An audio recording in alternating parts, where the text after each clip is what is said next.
జగన్నాథుడి రథం మాత్రం వెళ్ళేటప్పుడు సాల్బేగ్ సమాధి దగ్గర ఆగుతుంది, వచ్చేటప్పుడు మౌసామి మందిరం దగ్గర ఆగుతుంది. ఎవరు ఆ సాల్బేగ్ అంటే? ఆయన మహమ్మదీయుడు. అయితేనే వాళ్ళ అమ్మగారు విష్ణుభక్తిని బాగా నేర్పింది.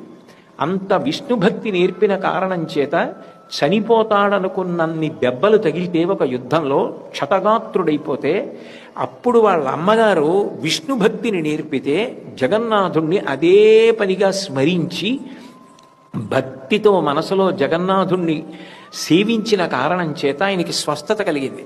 ఆ తర్వాత ఆయన జగన్నాథుడి మీద ఎన్ని కీర్తనలు ఎన్ని భజనలో రచించాడు.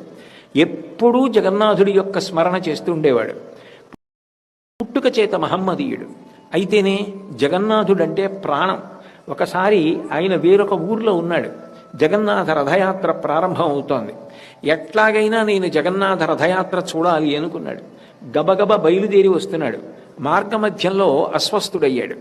ఆ అస్వస్థుడైన కారణం చేత కదలలేకపోయాడు, ఉండిపోయాడు. ఈలోగా ఆషాఢమాస శుక్లపక్షంలో 2వ రోజు వచ్చేసింది. స్వామివారి రథం బయలుదేరిపోతోందన్నారు.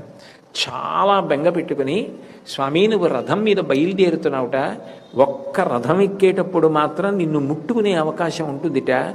నేను నిన్ను ముట్టుకోవాలనుకున్నాను, నిన్ను దర్శించాలనుకున్నాను, సేవించాలనుకున్నాను, కానీ నాకు అస్వస్థత కలిగింది, శరీరం సహకరించట్లేదు, నేను నడవలేకపోతున్నాను.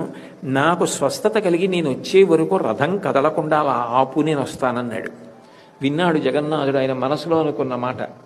విని నందిఘోష్ అన్న ఆయన రథం రథయాత్ర నాడు ఎంతమంది తోసినా ఎంతమంది తాళ్లు పట్టుకు లాగినా ఏం చేసినా అంగుళం కూడా కదల్లా.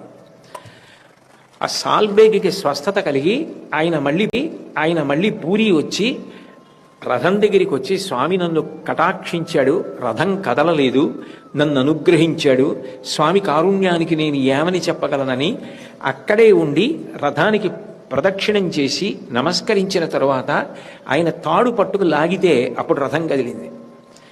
ఇప్పటికీ రథయాత్రకి వెళ్ళేటప్పుడు ఆ సాల్బేగ్ సమాధి ఎక్కడ ఉందో అక్కడ జగన్నాథ రథం ఆగుతుంది. కాసేపు ఆగి సాల్బేగ్ సమాధి వంక చూసి అప్పుడు వెడతాడు పరమాత్మ. అంటే ఆయన కారుణ్యానికి హద్దు ఎక్కడుంది? హద్దులేనటువంటి కారుణ్యం ఉన్నవాడెవరో ఆయనే పరమాత్మ.